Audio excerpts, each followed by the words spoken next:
This is a mini lesson analysis on Marth versus Sheik. If they're just standing there with needles, like especially if you see that like they are bull hopping here, I would suggest staying grounded here just for this reason that if you see that they are about to just camp needles, just immediately dash under Nair. That's such a like an effective counter to this sort of thing, or even like sometimes even Rising Fair. I would only do this only if you're very certain that they're gonna do something like run off fair. But yeah, even something like that, like could have definitely Rising Paired. Also that forward smash for no reason. Don't do that.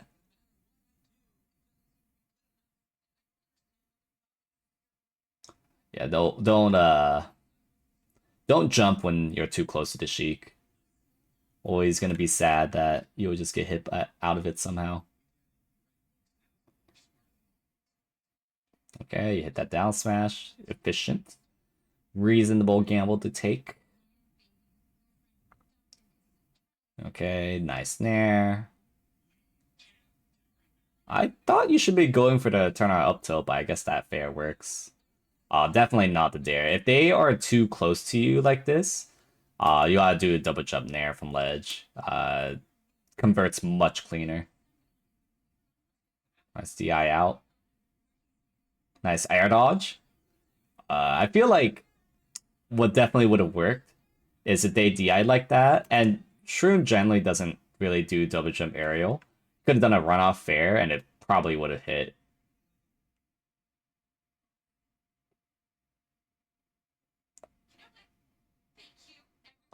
And also, one thing to note is because again, Shroom's not as likely to do something like run off double jump fair here.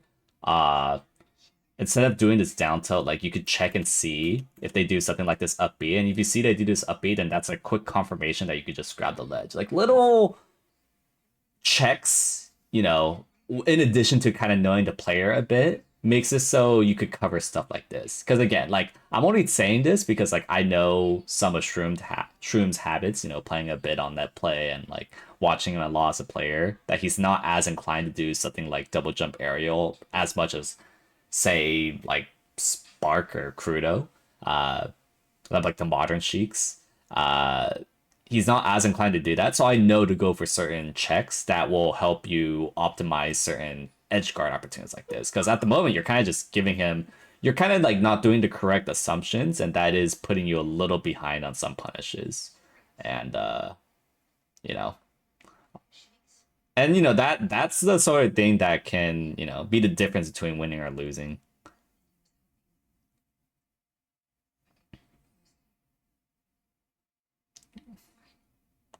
Otherwise, good flow chart so far. So, oh, nice outplay. I love that. I probably would have up throw there. No, not forward throw. Nice. I don't like the up B.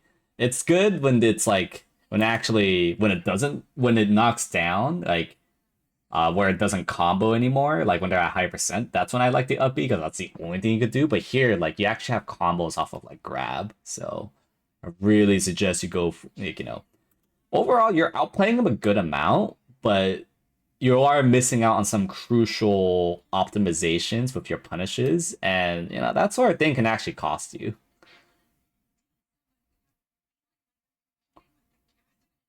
Hmm. Something wrong definitely occurred here. What went wrong here is that you didn't crouch tech chase, so yeah, instead you did this like awkward jump that made the punish a lot weird. And also, generally speaking, you should not be landing, especially when you're not at a significant enough of a frame advantage. You should be wave landing back like majority of the time. Uh, Also, I don't mind this double jump necessarily, but you should try to wave land on stage rather than air dodge like that. I think that was an opportunity to wave land. And also, you had enough time to confirm there. This, like, what you did here was reasonable, but you took too long, unfortunately. And, your face tells me that you know that. You're DIing very well, though, but unfortunate that that didn't work out. Yeah, you definitely took too long at the ledge. That's why that fair didn't work.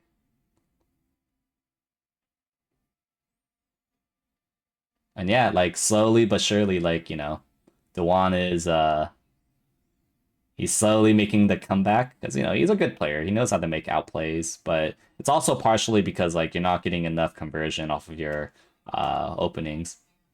That being said, he definitely is capable of doing double jump fairs. Like you perfectly punished, and that's good.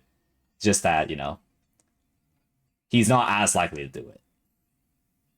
But I am glad that you did scout that out because it's you know that the advice I told you earlier. It's not gonna work like literally every time. Didn't think that Rising Fair was necessary. Uh, they definitely because like Rising Fairs is necessary when you're much closer, but when you're this far away, like this is the kind of spot where if both Marth and Sheik jump, like Marth loves this spot because he can actually just confirm. Uh, and he's also far enough away where he's not worried about Sheik just like run up grabbing him because jump will sufficiently protect you.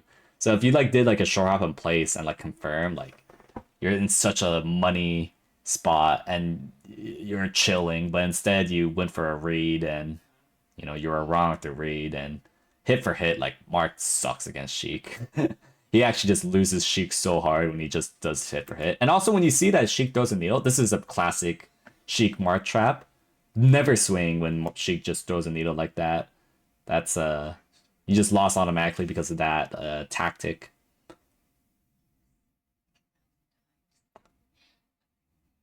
Okay, good. You didn't let him just throw needles forever.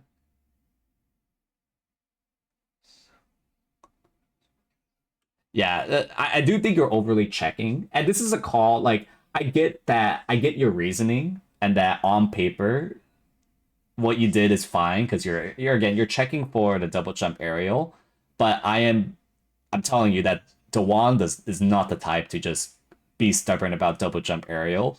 And also, you're at 19%, where even if he did do it, like he is a complete psychopath where he like not even like somebody like Spark and Crudo would double jump aerial here because it doesn't even knock down. So even if you did get hit, like you could just like you could still kill them for going for that in this kind of position. So like I don't overly check for something like double jump area. And I would have there was a very strong chance that maybe you don't kill, but you could have definitely converted harder had you grabbed the ledge here. And because you didn't convert, now you might die. Yeah, and now he's outplaying you, which is it's to be expected. He's a good player. Um, and yeah, he's just slowly getting that build up.